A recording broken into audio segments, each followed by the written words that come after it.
So the other day I was coming home from a night out, I was in my apartment lobby and I looked up and I saw these little dudes, little pipe cleaner dogs. I was absolutely smitten. I thought these things were adorable, but more so I thought they needed some friends. So middle of the night, I raced up to my apartment, smashed on my keyboard a little bit, and I made this little dude, the most adorable little frog. I truly love him. Ran down to the lobby, put him up there with his little friends, and I thought that's where the story would end. Cute little frog with some cute little dogs, great news. But no, I was coming home a few days later and I saw that somebody stole my son. I was actually pretty chapped about this and I took it as an act of war. So my solution to this problem was to absolutely burden the frog thief with too many frogs to steal. Every time all the frogs get stolen, they're gonna multiply by 5. I've got 5 of my little homies here going down here with haste, mounting them up, getting my little army assembled, and look at these dudes now, keeping watch over the building. I feel like my frog vendetta is just beginning, but that's the story so far.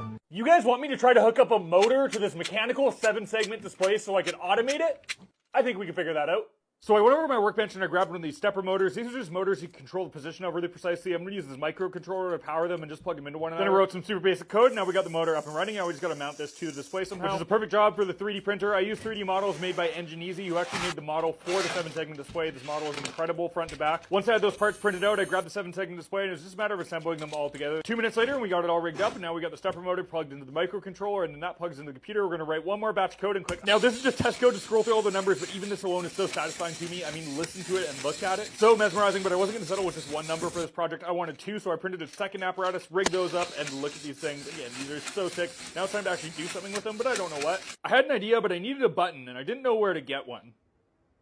So I went ahead and butchered my poor old keyboard for its keys. I will probably actually need these keys later, but that's a later me problem. I then took those up and down arrow keys I stored, put them in this little jig that I 3D printed, and had this cool little setup here. After that, you guessed it, more code. But once we upload that, look what we got. It's a cool little counter that you could increment up and down, but it's not just the one number. It has a tens place as well, so you can count all the way up to 99. Now, this is more an exercise in figuring out how to control the displays precisely, but this counter alone actually has a few practical use cases I could think of, whether it's keeping track of things or what I'm going to be using it for as a Magic the Gathering life counter when we're playing cards. And again, just so mechanically satisfying. I absolutely love this thing. Shout out Engineezy for me. Now that we got all the hard stuff figured out, we could really use this to make whatever we want. I feel like the really obvious answer is a clock, but I feel like that's almost too easy. So if you have any ideas, let me know in the comments, but that's all I got for today. So for the last 2 years now, the Aqara U100 has been the smart lock that I recommend to pretty much everybody. It has literally every feature you could want in a smart lock. It's compatible with all the ecosystems. It has a pin pad, it has a fingerprint reader, it has a manual backup, it has a long battery life. This thing is just incredible. It's the smart lock that I've been personally using and the main one that I recommend up until today. Enter the Aqara U50. So this is a brand new product from Aqara. It was just released today, but I've been fortunate enough to be able to test it over the last few weeks. And even with only a few weeks worth of testing, I could say with near certainty that this is a smart lock that I'm now going to recommend to almost everybody. I could say this because the U50 is pretty much identical to the U100 here, the lock that's been tried and true for the last 2 years for me. But here's the thing, it is significantly cheaper. It's like over 30% cheaper. This bad boy retails for about $220, while the U50 is coming in at $150. That's a huge price reduction. And with how frequently Aqara puts products on sale, I think this thing is by far going to be one of the best smart home buys of 2024.